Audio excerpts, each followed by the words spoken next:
ගෙවත්තට යටින් ලොම් සහ පුංචි අතු කැබලි වලින් තැනූ මෘදු නිවෙස්වල කුඩා මිනිස්සුන් පිරිසක් ජීවත් වුණා.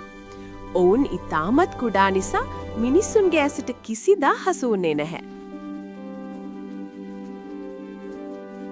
මසකට වරක් මේ නිර්භීත කුඩා වැසියන් රහස් උමගක් දිගේ මහා මිනිස් නිවසට රිංගනවා.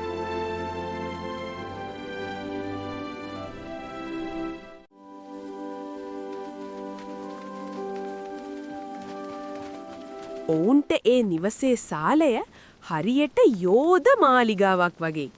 සපත්තු සහ ගෘහභාණ්ඩ පිටුපස සැඟවෙමින් ඔවුන් පරිස්සමින් කුස්සියට ළඟා වෙනවා.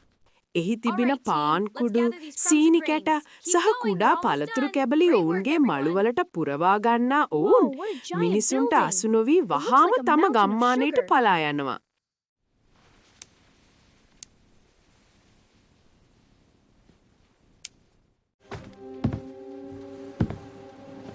එදින රාත්‍රියේ මුළු ගම්මානයේම උත්සව පවත්වමින් ඒ ආහාර බෙදා ගන්නවා. තම නිවසට යටින් මෙරණි පුංචි ගවේෂකයන් පිරිසක් ජීවත් වන බව ඉහළ සිටින මිනිසුන් කවදාවත් දැන සිටියේ නැහැ.